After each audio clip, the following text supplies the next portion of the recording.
What's up guys, and welcome back to another episode of Career Mode. This is episode number 225. And we start today's episode off with the first of 4 games today at home to Eddie Howe's Bournemouth, coming on the back of what we know now is the end of our realistic title dreams. Yes, of course, after loss to Chelsea in the Premier League in the last game in the last episode, we had an international break directly after that, with the Blues now going 11 points clear as we enter the business stage of the season. We know it's effectively over now. There's no way we're winning the Premier League title. So heading to this game here, we had PSG on Wednesday night in just a few days' time, and thus what I decided to do was rotate a lot on my side for this game. Now, ordinarily in the Premier League, I pick my strongest first 11 almost always, unless it's a midweek clash and they're not fully fit, but everyone was fully fit for the game. But I decided to give some fringe players chances because, again, the PSG game is going to be a lot more important in a few days' time, as that's a realistic shot of silverware, and the Premier League is now gone. So a few backup players got their chances in this game, and unsurprisingly, Bournemouth did start the game more stronger.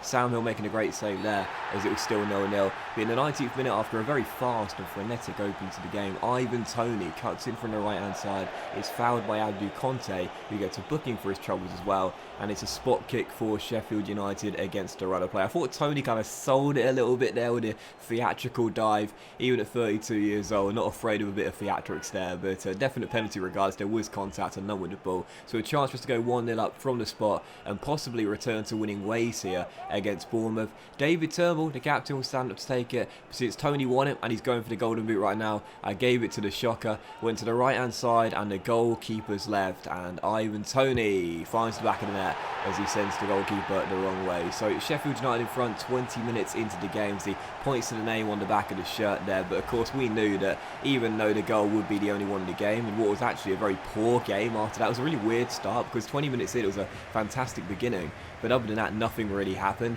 Even though Toney's goal does give us the win, we still know there's no way we're catching up to Chelsea. So it's nice to see him get a goal and continue to keep pace with Leroy Sané in the race for the golden boot right now. But as we enter April, and you'll see in just a moment's time, Chelsea won once again, which means the gap remains at 11 points. There's no way we're catching up to Frank Lampard's Blues. To have any chance, we needed to beat them in the last episode. So yep, 2 games today, coming against PSG in the Champions League quarter-final, first leg being away at France at the Parc des Princes. Then some big Premier League games, which of course right now are basically redundant, including Arsenal at home and Leicester away. Then of course the FA Cup semi-final against Newcastle United, Wembley to come on the 22nd of April. So yeah, some really big games to come this month, and of course the Premier League games. It's bizarre, but in my says the Premier League, or the league, I should say, the top tier league I'm in, is normally the most important competition that's remaining at this stage. But for me, this season it's the least most important competition, because as we know, we're not going to drop out of the top 4. Let's be honest here, that's not going to happen with 7 games to go. We will guarantee Champions League football next season, but we also can't win the title. So it's really weird. But at the moment, I care more about the FA Cup than the Premier League, and I don't think I've ever said that before in any career mode save I've ever done. So yeah, the FA Cup semi-final against Newcastle United to come towards the end of the month, and of course the PSG Champions League quarter-final. You'll see both legs today, with the first leg coming at the Parc des Princes in France for our second game of 4 today. So yeah, heading into the quarter-final here away in France. Of course, we beat PSG in the group stage in order to qualify as group winners at the start of the campaign. They finished runners-up, and Inter Milan finished in 3rd place, with FC Midtjylland, the Danish side, finishing in 4th with just a 1 point. And when we faced the French side back in the group stage, we drew this fixture here at the Parc des Princes 2-2 in an absolutely thrilling game, one of the best games of the season, and of course won the reverse fixture at Bramwell Lane by, I think it was 2 or possibly 3 goals to nil. But I'll be totally fine drawing this game, not leaving France with the victory, if it meant we got some away goals on the board. That has always been my objective in away ties in European knockout football. Well, I think ever since I started making career mode episodes way back in the day, I always just want to make sure I return home with a couple of away goals under my belt. So a 2-2 draw would suit me fine. So very strong lineup for the game. But you would have noticed there, no Ivan Toney in the starting 11 for the match. Just a 1 goal in his last 4 games. That coming against the Cherries from the spot in the last game, the last episode. So I put my faith in the young strike duo of Elliot Harris and the American Brett Wilson, who I've been very keen on this season. And just 10 minutes in, we had the break breakthrough. And who got it? It's Ivan Toney's young protege, Elliot Harris, with the goal, making it 1-0. Receives the ball inside from Ollie Shaw, sorry. Takes his time, beats Jonathan Tah, and a great finish by Chopper as well. Blasted past Livakovic with the shot power to make it 1-0 as we take a very early lead. And 6 minutes later, as we went out the blocks flying, Reece James rolls for Elliot Harris, who once again gives Jonathan Tah the run around and blasts it in. You know, Tah, you'll notice he's very he's very tall, very strong. Combination of tall and strong, Tong. He's very tall, he's very strong. Physically, this guy is built. But Elliot Harris is quite little, but he's got so much agility and balance, and that all sports proven to be effective here in the one-on-one duel. Jonathan Tah just couldn't cope with him. It's like when a centre switches on a point guard in basketball. He's trying to defend him one-on-one. He just can't seem to cope with the agility that he's got. But yeah, wonderful little move by Harris there for the second time. Outpaces and outfoxes Jonathan Tah and puts us 2 goals up early on into the game. And PSG, who had not got started, were handed a lifeline here before the break. Reece James flies into a challenge on one of our former players, Palacios, and takes him down there as he's sent off for a straight red card. We've seen some dodgy refereeing decisions in this save, particularly since the patch came in January, but I had no complaints for that one at all. Definite red card, poor lack of discipline by me, and Reece James deserved his straight red. No complaints whatsoever from myself. But right before the break, even though we went down to 10 men, we were still looking the far better team. PSG just hadn't got started in the match whatsoever, and as Jayden Bogle steps in from the right, he rolls it across to David Turnbull, who's arriving, and despite Palacios getting a nick on the ball, it drops right into the path of the Scot with the first time strike, who finds the top corner. PSG 0, 10 men, Sheffield United 3. And of course, in the last episode you were seeing the 3 games, they were quite difficult matches. I did give the AI a slight slider adjustment. I did the same in this game as well, but I was still finding it very, very easy. And I have discussed recently that when my new series does start, I might drop down to Legendary to avoid this sort of gameplay. And I must admit here, as Barry Walsh makes it 4-0 5 minutes after the restart, I think that's definitely what I'm going to do. I don't know whether the big teams on Legendary play the same way as they do on Ultimate, but it just seems like on this difficulty, the biggest of teams just want you to win. I mean, it was just so easy to find space in this game, open them up.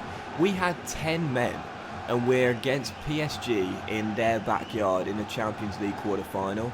Yet Barry Walsh here makes it 4-0, and we could have been 5 or 6-0 up here at this point. It really was this routine. And again, I don't know whether it happens on Legendary as well. The big teams kind of just roll over and let you get the win. But even with a little bit of minor slider adjustment to give PSG a little bit of an edge, particularly in defensive marking, ironically, and also when going forward as well, it was just so easy. We had 10 shots, 10 on target. They didn't take a single shot in the game, despite having a man advantage for over half the match. Yeah, against Bournemouth at home, we only managed to beat them with the only chance we got, which was from a penalty. And you know, this is the biggest problem with career mode, at least I find. There's a lot of problems with career mode this year, no one's going to deny that, but the biggest problem for me is that the teams you expect to beat pretty convincingly can often turn up to your turf and play like prime Barcelona, whereas the biggest of teams, the biggest of clashes, the games that you look forward to can be just too easy to win, regardless of what team you've got out there,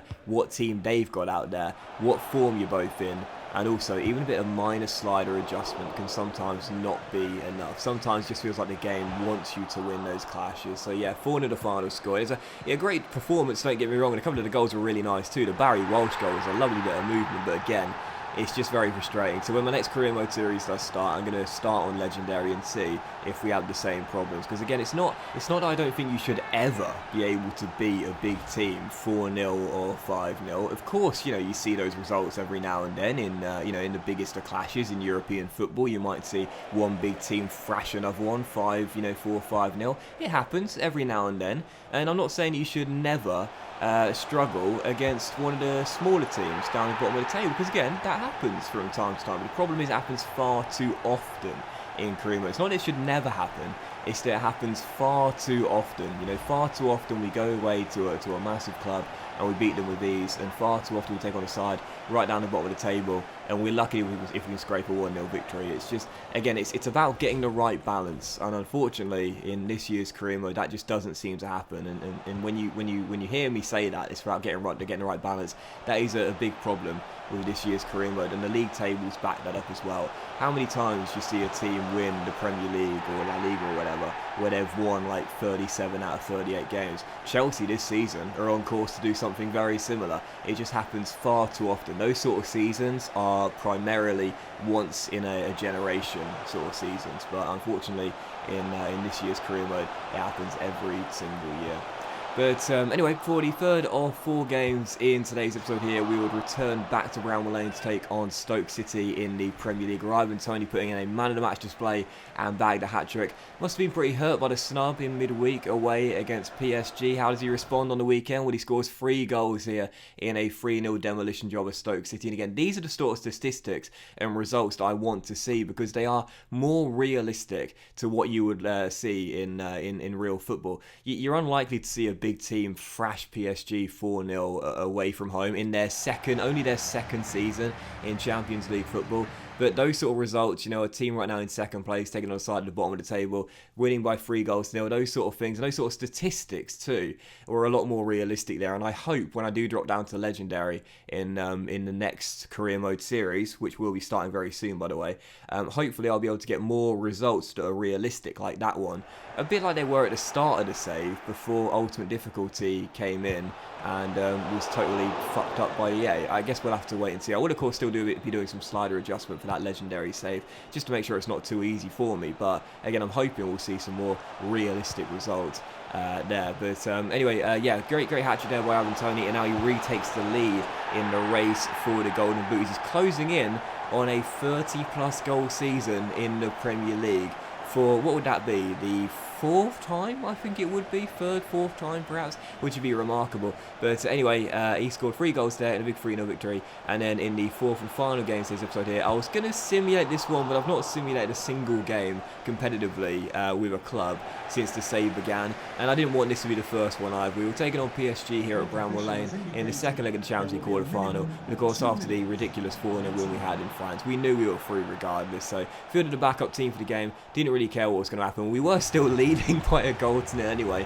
and should have really won the game. We had a golden chance too in the second half, but sadly spurned it as Livakovic made the save. And in the dying seconds of the game, Ezequiel Palacios, once with us at Bayer Leverkusen, made it 1-1 to at least give PSG something to celebrate on their return to France. As the game finishes 1-1, we still march on to the semi-finals after a 5-1 aggregate scoreline. And in the final 4, as you'll see the draw for it in the very next episode, we won't be taking on one of our former teams. Both Atletico Madrid and Roma knocked out by Manchester City and Bayern Munich, and after Wolfsburg beat Liverpool on away goals, it'll be one of those 3 teams we'll be facing in the final 4. So thanks for watching today's episode of Career Mode, guys. Really hope you have enjoyed it, and if you did, then please do drop a like. Much love to you all, have a fantastic day, and I'll see you for next episode very soon, featuring the Champions League semi-final draw and the FA Cup semi-final against Newcastle United at Wembley very soon.